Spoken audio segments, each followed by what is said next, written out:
नमस्कार दोस्तों, कृष्णाय वासुदेवाय हरे परमात्मने प्रणतक्लेशनाशाय गोविंदाय नमो नमः। गोवर्धनधरं वन्दे गोपालं गोपीरूपिणं गोकुलोत्सवमीशानं गोविंदम गोपिकाप्रियम। नमस्कार दोस्तों, मैं हूँ किशोर और हमारे कॉस्मिक ज्योतिष के अधिक मास पर्व भाग 2 में आपका फिर से स्वागत है। तो दोस्तों, आज हम बात करेंगे अधिक मास में किए जाने वाले दानों के बारे में। भगवान ने पद्म पुराण में कितने प्रकार के दान बताए गए हैं। अधिक मास में करने के लिए भगवान ने बहुत सारे दान बताए गए हैं, पर उसमें 33 यह आंकड़ा मुख्य बताया गया है। 33 प्रकार के दान बताए गए हैं। उसमें 33 प्रकार में भी कुछ विशेष वस्तुओं का दान अत्यावश्यक बताया गया है। जिसमें क्या आता है, तो सबसे पहले आते हैं बतासे, आते हैं सुपारी, आती है उसके साथ ही नारियल आते हैं, ऋतुफल आते हैं और उसके साथ ही दीपदान भी आता है। विशेष में अन्नदान, जलदान और विशेषतः अपूपदान यानी अनारसा अनारसा का दान बताया गया है। जिसमें हर दान का अलग अलग प्रकार का शुभ परिणाम हमें प्राप्त होता है। पर सबसे पहले हमें यह जानना जरूरी है कि 33 इस आंकड़े को क्यों इतना महत्व दिया गया है।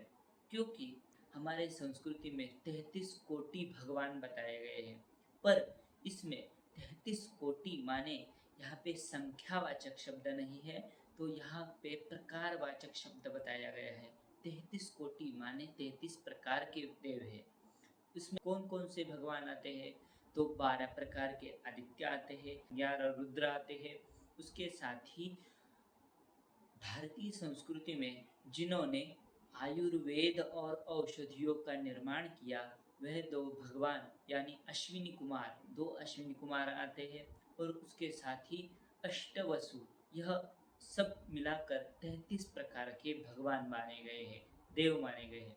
उसमें 33 प्रकार के देव है और उसी के साथ ही भगवान ने पद्म पुराण में 33 प्रकार के दान बताए गए हैं। उसमें जैसे मैंने बताया कि हर दान का अपना अपना शुभ परिणाम होता है।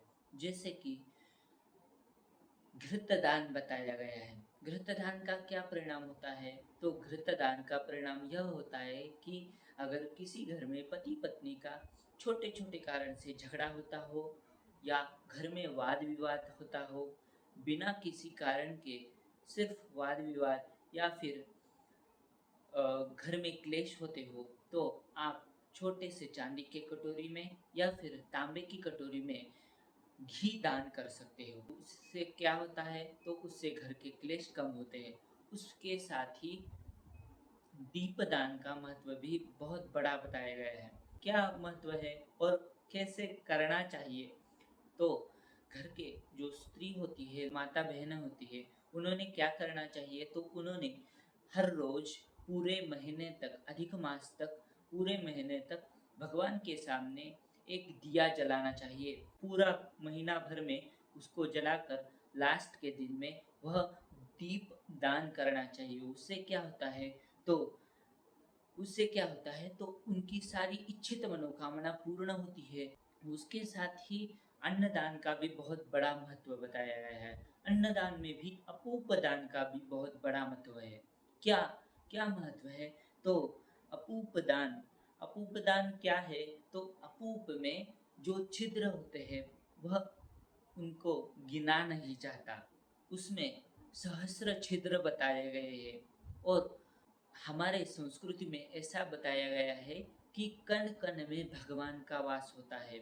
उसी प्रकार से उस सहस्र छिद्रों से हम सब में भगवान की कृपा बरसती रहे, इसलिए। और जिस घर से उस अपूप दान का दान हुआ हो, उस घर में लक्ष्मी माता की और अन्नपूर्णा माता की सदा ही उन पर आशीर्वाद बना रहता है, इसलिए अपूप दान बताया गया है।